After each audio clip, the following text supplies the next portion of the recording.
শীত যেন এবার থামতেই চাইছে না। একদিকে কনকনে ঠান্ডা, অন্যদিকে ঘন কুয়াশা। সারা দেশ জুড়ে বাড়ছে দুর্ভোগ। এরই মধ্যে এলো আবহাওয়া দপ্তরের নতুন সতর্কবার্তা।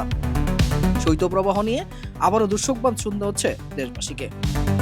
শৈত্যপ্রবাহ নিয়ে আবারও দুঃসংবাদ শুনতে হচ্ছে দেশবাসীকে। সারা দেশ কাঁপছে শীতের দাপটে। আবহাওয়া অধিদপ্তর জানিয়েছে বুধবার 7 জানুয়ারি আজ দেশের 10 জেলার উপর দিয়ে বয়ে যাওয়া মৃদু থেকে মাঝারি শৈত্যপ্রবাহ অব্যাহত থাকবে। মঙ্গলবার 6 জানুয়ারি রাতে প্রকাশিত নিয়মিত আবহাওয়া বুলেটিনে জানানো হয়, দক্ষিণ পূর্ব বঙ্গোপসাগর ও তৎসংলগ্ন পূর্ব নিরক্ষীয় ভারত মহাসাগরীয় অঞ্চলে একটি লঘুচাপ সৃষ্টি হয়েছে, যা ইতিমধ্যে সুস্পষ্ট লঘুচাপে পরিণত হয়েছে এবং একই এলাকায় অবস্থান করছে। এটি আরও পশ্চিম উত্তর পশ্চিম দিকে অগ্রসর ও ঘনীভূত হতে পারে। এর বর্ধিত অংশ উত্তর বঙ্গোপসাগর পর্যন্ত বিস্তৃত রয়েছে। অন্যদিকে উপমহাদেশীয় উচ্চচাপ বলয়ের বর্ধিতাংশ পশ্চিমবঙ্গ ও বাংলাদেশের পশ্চিম অঞ্চলে অবস্থান করছে। এই পরিস্থিতিতে আগামী 24 ঘন্টায় দেশের আবহাওয়া আংশিক মেঘলা ও শুষ্ক থাকতে পারে। মধ্যরাত থেকে সকাল পর্যন্ত দেশের বিভিন্ন অঞ্চলে মাঝারি থেকে ঘন কুয়াশা পড়তে পারে, যা কোথাও কোথাও দুপুর পর্যন্ত স্থায়ী হতে পারে। ঘন কুয়াশার কারণে বিমান চলাচল, অভ্যন্তরীণ নৌ পরিবহন এবং সড়ক যোগাযোগ সাময়িকভাবে ব্যাহত হওয়ার আশঙ্কা রয়েছে।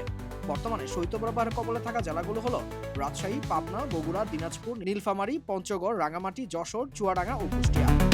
এই সময়ে দেশের রাত ও দিনের তাপমাত্রা সামান্য বাড়তে পারে, তবে কুয়াশাচ্ছন্ন আবহাওয়ার কারণে শীতের অনুভূতি কমবে না, বরং আরও বাড়তে পারে। মঙ্গলবার দেশের সর্বনিম্ন তাপমাত্রা রেকর্ড করা হয়েছে রাজশাহীতে মাত্র 7 ডিগ্রি সেলসিয়াস, যা চলতি মৌসুমে এখন পর্যন্ত সর্বনিম্ন।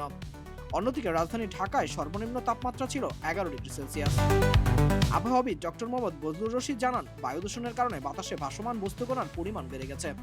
এ কারণে কুয়াশা সহজে কাটছে না, সূর্যের আলো কম পাওয়া যাচ্ছে, আর এতেই শীতের অনুভূতি আরো তীব্র হয়ে উঠছে। এদিকে তীব্র শীতে সবচেয়ে বিপাকে পড়েছেন খেটে খাওয়া মানুষ।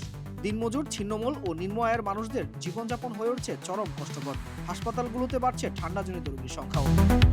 সব মিলিয়ে শীতের এই দাপট আর কুয়াশার ভোগান্তি থেকে এখন মুক্তির কোনো আভাস দিচ্ছে না আবহাওয়া। সতর্ক থাকার পাশাপাশি প্রয়োজনীয় প্রস্তুতি নেওয়ার পরামর্শ দিচ্ছেন বিশেষজ্ঞরা। এই ছিল শৈত্যপ্রবাহ নিয়ে সর্বশেষ আপডেট। আরও খবর জানতে চোখ রাখুন জুম বাংলা নিউজে।